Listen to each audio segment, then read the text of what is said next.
नमस्कार, मैं अनुष्का और आप देख रहे हैं एमवी न्यूज़ डॉट लाइव। आपको बता दें कि भिखारी ठाकुर को भोजपुरी का शेक्सपियर कहा जाता है और उन्होंने किताब लिखी थी विदेशिया, जिनमें उन्होंने बेरोजगारी को लेके काफ़ी ज़्यादा बातें की है और उन्होंने बताया है कि कैसे लोग एक जगह से दूसरी जगह बेरोजगारी मिटाने जाते हैं और वापस अपने घर आते हैं अपने घरों को जोड़ने के लिए। और आजकल कोरोना काल में ये जो टॉपिक है बेरोजगारी का, वो काफ़ी ज़्यादा चर्चित में है, क्योंकि काफ़ी ऐसे लोग हैं जिन्हें बेरोजगारी का सामना करना पड़ रहा है और चुनावी माहौल भी सामने आया हुआ है। और अब ये सवाल उठती है कि इस चुनावी माहौल में सरकार बेरोजगारी को लेके क्या कुछ करेंगे।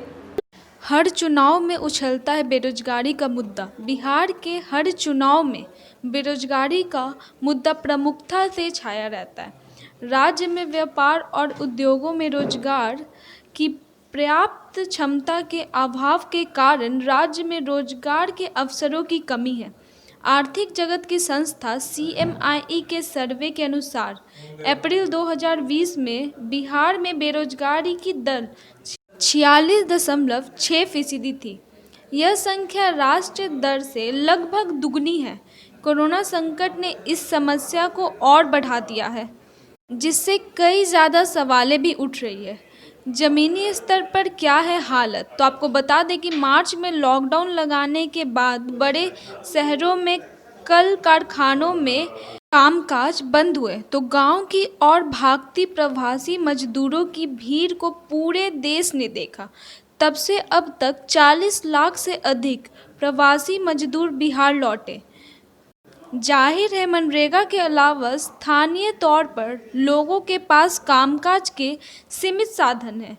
प्रवासी मजदूरों के लौटने के बीच 5 महीने में 11.22 लाख नए जॉब कार्ड बने हैं, लेकिन मनरेगा हर तरह से रोजगार का विकल्प नहीं बन सकता।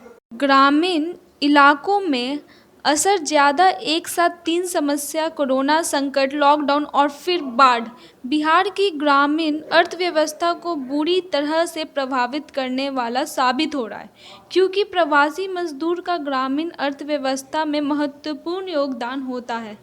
करीब 30% उनके द्वारा घर वापस भेजे गए पैसे से ही ग्रामीण अर्थव्यवस्था चलती है। घर लौटे मजदूरों को खेती बाड़ी में काम मिल सकता था, लेकिन कई इलाकों में बाढ़ के कारण फसलों को नुकसान पहुंचा और खेती का काम भी प्रभावित हुआ। लेकिन करोड़ों रोजगार की बात जो रहे बिहार के युवाओं के ये कोशिश कितनी पर्याप्त होगी, तो आपको बता दें कि बिहार के लोग चाहते हैं कि रोजी रोटी के विकल्प स्थानीय तौर पर ही पैदा हो और विदेशियों को अपने घर से वियोग से फिर ना गुजरना पड़े। लेकिन जातिवाद की सियासी गोटी पर हर एक चुनाव में फैसले करने वाले बिहार में चुनाव में इस बार रोजगार के वादे वटोरों को कितने लुभाएंगे, ये तो वक्त ही बताएगा। तो ऐसे ही तमाम खबरों के लिए बने रहे मेरे साथ mvnews.live पे। और अगर आपको हमारा वीडियो पसंद आए तो जाते जाते चैनल को लाइक, शेयर और सब्सक्राइब करना ना भूलें। मैं अनुष्का, कैमरामैन श्रवण के साथ।